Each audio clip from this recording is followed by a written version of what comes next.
Cubaan suara, 1, 2, 3. Jelas ya? Alright.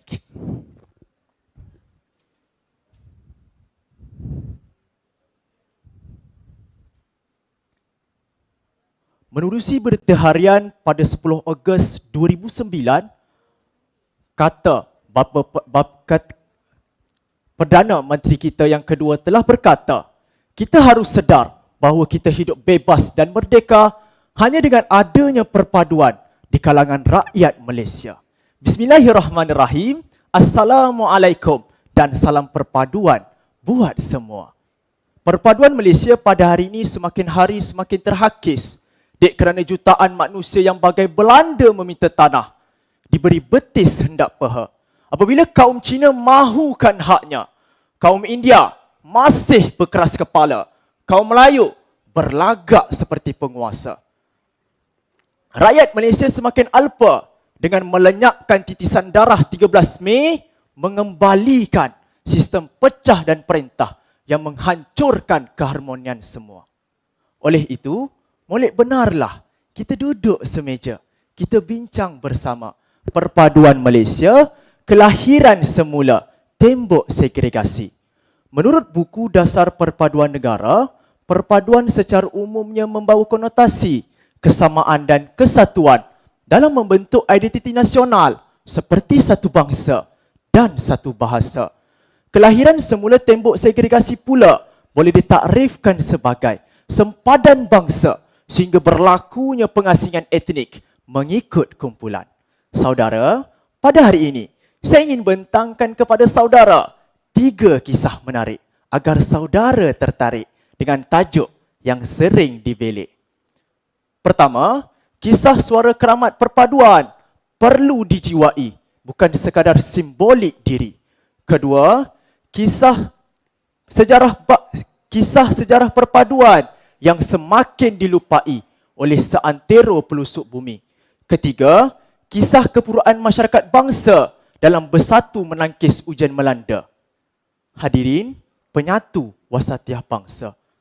Tak kala negara sedang fokus membangun ekonomi, Kuil Seri Maha Mariaman dikejutkan dengan pergaduhan sesama insani. Kerana sifat tidak puas hati membuak dalam diri, Muhammad Adib tidak lagi dapat mengenal bumi. Peristiwa ini tidak jauh dengan terjadi di PLKN dan Kampung Medan. Kes perpaduan semakin hari semakin tidak diendahkan. Kes perpaduan semakin hari semakin tidak diendahkan. Adakah 13 Mei tidak cukup lagi sebagai tikus makmal buat diri? Adakah rukun negara hanya manisan di bibir, pahit di sanubari?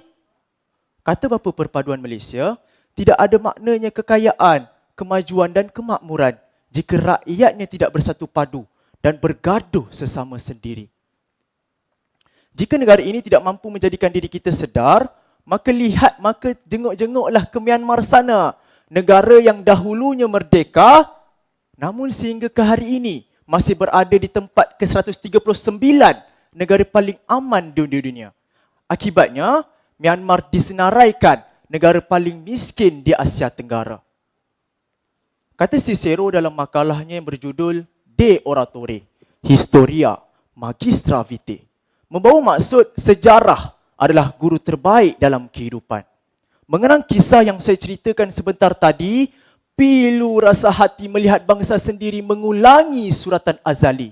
Apabila peristiwa demi peristiwa menonjolkan kejahilan budi.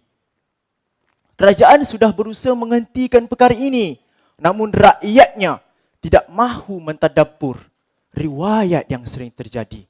Apa gunanya konsep Satu Malaysia yang bijak bestari sekalipun isi negeri tidak mahu meneliti? Apabila melihat video klip yang memaparkan soalan rawak berkaitan rukun negara, ribuan rakyat tidak mampu menjawab dengan benar apa isi perut keharmonian tanah air tercinta.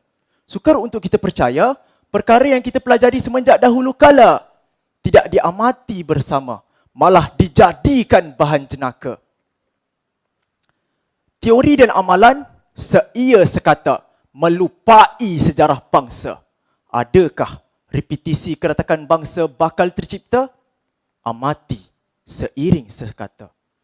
Dari sudut sosial sudah, kita beralih pula dari sudut pandang industri seni. Manusia yang lemah sekalipun, jika bersatu padu, pasti akan dapat mengguncang dunia. Nukilan kata-kata pujangga Tun Dr. Mahathir Mohamad tentang perfilman negara. Pada 23 Jun 2022, Malaysia digemparkan dengan filem Mat Kilau yang menggoncang industri seni tanah air.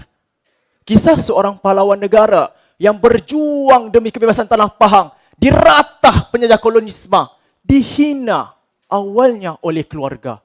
Namun semangat mereka tidak pernah punah. Berjuang pada awalnya berlima, pada akhirnya bersama. Berengkat serumpun bak serai, sesusun bak sirih. Alhamdulillah, kemenangan kita peroleh. Namun pada hari ini, lain pula ceritanya. Pura-pura di dalam filem, realitinya berbeza. Bagaimanakah perpaduan kaum di Sungai Petani? Polis melaporkan, seorang pengawal keselamatan telah ditetap. Walau telah dinafi oleh polis, namun satu nyawa telah habis. Rangkumannya, kita semua sedar bahawa kitalah yang bertanggungjawab dalam membentuk perpaduan Malaysia. Jangan biarkan tragedi 13 Mei berulang kembali. Disebabkan dendam pribadi sehingga terlupa negara sedang hancur di mamah tangan sendiri. Dek kerana hilangnya akal dan budi. Saya ingin tutup pidato saya dengan serangkap pantun. Rukun negara kita hayati. Sejarah perpaduan kita semati. Filem dan realiti menjadi asasi. Insya-Allah, perpaduan Malaysia tidak akan terjadi tembok segregasi. Sekian. Wabillahi taufiq wal hidayah. Wassalamualaikum warahmatullahi wabarakatuh.